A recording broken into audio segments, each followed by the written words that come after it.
Hey there. I wanted to talk today about why it is so important for us to be speaking our mind and kind of going outside of our comfort zone to speak our mind, while we are on this, um, lifetime journey, but especially during these really crucial parts where we are affirming, like, that with a conscious intention, we are, investigating our path differently to support our creativity and to support just our continued happiness and um, sense of meaning in the word in the world, sense of meaning in the world as a living being. So, um, you know, speaking up for myself, like so many people, is hard to do. I find myself kind of subconsciously um, being, you know, sorting through my inner thoughts when I'm talking with somebody in the moment, sorting through inner thoughts, trying to understand the context. What is my role to play in this dynamic? The role that I believe I am to play, that is what determines the things that I say compared to the things I don't say. All the things in my head as possible things that I could communicate. Um, I've definitely realized for myself that um, my identity, a part of, you know, as recovered and resilient people, we do have some, resilience is what gives us that encouragement to know that we're going to get through no matter what, and we're going to continue being consistent and learning, right? But a part of this process as recovered people is relearning, or maybe learning for the first time, how to communicate in different ways that allows us to support our creativity, our stability, our energetic flow, um, so that we can expect realistic things of ourselves, and ultimately so that we don't use addictions or negative distractions to cope with the insecurity we feel as a result of not looking out for our needs, right?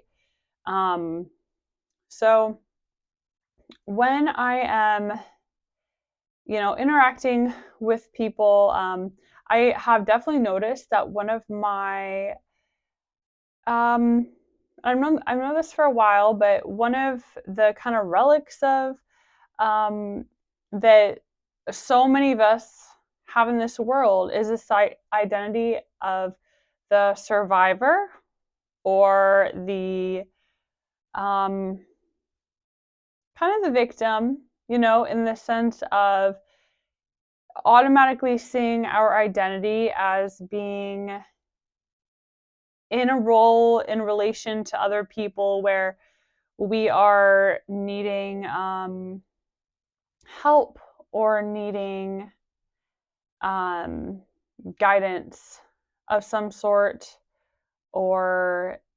there's really positive things to that too, because we all do need help and guidance. There's that positive side, um, but more so than just needing help, sometimes we can hold on to this relic of over dependence on other people, ways that we learned to survive in the past, and that so many people live by anyway in the world. It's normalized because to stay in our jobs, like how the system of jobs kind of is set up in the world, this power structure, it is kind of taught to everybody in general to, always defer, to silence yourself, to um, give away your certainty to other people who are held a title of responsibility, to people who have a position of power over you, like they pay you. Like, I mean, just coming to mind, like how, what's the word? How thorough this mindset in the world is. Like a RuPaul quote is, if they don't pay your bills, don't pay them no mind. Like that is like, pop culture, and that's a huge quote that's right there. And I mean, you can go to so many other sources to look how this kind of dynamic is just. I mean, I don't need to prove it to anybody because everyone already knows that it is just really out there, right? So, in relearning a different way to work with our own creative energy, I know that I've experienced it myself that there can be those initial emotional blocks that it's our fear, and we go towards, depressive thoughts. We go towards trying to see what our other options are. We go towards just distracting ourselves super hard. When these kind of emotions come up, where we, like, when we're like kind of processing or remembering, like, something didn't feel right in that situation. I was having these thoughts and feelings that the other person wasn't aware of, and I didn't make them aware of it because I was, automatically assuming that my role is always to be quiet. My role is always to be, um, just listening, supporting, agreeing, validating what other people say, and that my role is to never, that overly empathetic kind of thing that is so common out here, where we tend to we do it out of good intentions, like wanting to support other people and have other people feel happy and safe. But in order to authentically show up as ourselves, we have to listen to what makes us feel safe so that we can know it's truly a compatible scenario where there's not this huge pressure to act and perform. Um, we can know that we are, I guess, just giving ourselves the gift of, you know, letting other people have that opportunity to show if they really can accept and support us for who we are, how we are in the moment. And I think that those moments where we kind of overlook ourselves and automatically gravitate towards silencing ourselves, or just, looking to an outside force trying to match that rather than paying attention to what's going on internally. Um, I really think that these kind of scenarios, the way that we can spot if it's a situation to speak up in, um, is if we just want to enjoy the moment better. Maybe we notice we're starting to think like, wait, why am I doing this again? We're feeling discouraged, right? We're feeling discouraged, like, well, why am I doing this? Am I always going to be stuck? If this person, maybe sometimes jumping the gun and being like, if I can't um, collaborate in whatever form your collaboration takes, if it's dating, if it's friendship, if it's, business, whatever. Um, if you're kind of thinking like, okay, maybe this person isn't compatible to collaborate with, we got to give people a chance to be like, oh, wait, I am on board. I am compatible. I do think you're worthy. And sorry about that. I'll adjust. We'll both kind of adjust to each other. Um, and we got to give other people the opportunity to adjust, and also give ourselves to challenge our beliefs, give ourselves that gift to challenge our own beliefs and be like, well, I do, like, we do want to creatively collaborate with people. We do want to enjoy life more. We do want to focus on the beautiful things. We do want to manage our life processes in a way that is harm reductive and in a way that allows ourselves to be stronger so we can better support our loved ones, and so we can have more personal power to protect the things we care about in the world. And a lot of times personal power is attached to money. It doesn't have to be like objectively, but for me it does. Like, I want to support, I want to have money to help protect land, for example, protect land and make land healthier. And so anyway, all that is just to say that, you know, just look for those signs in yourself that you're wondering in the moment. You're starting to feel discouraged. You're starting to wonder. You're starting to feel uncomfortable in your body. You're maybe starting to feel angry and you don't understand where it's coming from. Just remember that it means that you need to speak up and be thinking of yourself more. Thinking first and foremost, what do you need to feel, um, you know, not like you're pushing yourself too far, to feel energized, encouraged, and focused and connected in the moment, and we also, in order to really connect with people on a real level, we have to be able to invest in people emotionally. And other people need to be able to invest in us emotionally. And the only way that we can have this emotional investment happen is if we are being real. We are being authentic about our actual experiences, not the experiences that we believe is acceptable to have or good to have or whatever, but the experiences we actually have. Like, I know for me, I can become really stiff when I'm sitting talking to people. I can be, and I forget, like, oh, I got to move around and, stretch and maybe walk, like go on walks with people instead of the expected thing where you just like sit down at a restaurant or whatever and talk for a long time.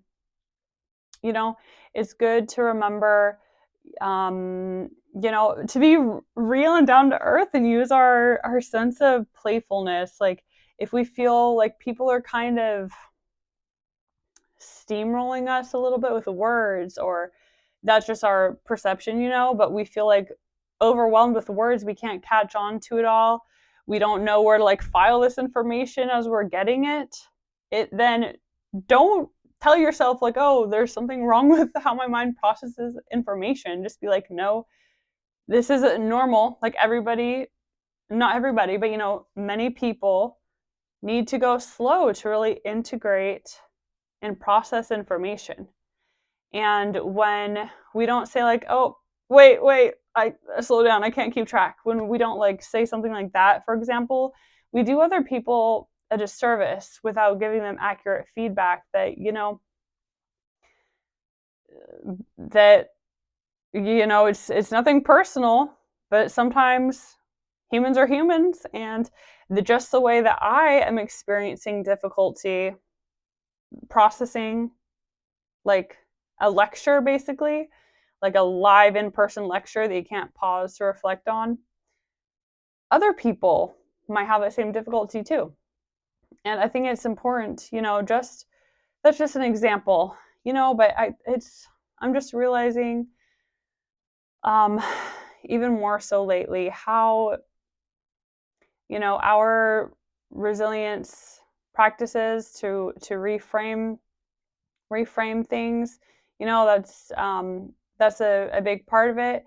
And to use our creativity, that's a big part of it. And to um, feel emotionally motivated and passionate, um, in order to facilitate all these things, we got to learn to speak our mind more and humanize, like, fucking humanize yourself. Like, you are a human living and breathing, like a weirdo, like, little blob of cells, and you aren't perfect. You might have a narrative in your head of how you can, like, how you've seen things go for other people that led to some kind of implied favorable response or outcome. But that doesn't mean that you have to inhabit that same exact experience in order to have the same favorable outcome, right? I know that's something I've gotten caught up in a lot. And I think it's really common, especially for people who, the way that they, that we personally have gotten out of struggle is by worry, strategic thinking, overthinking.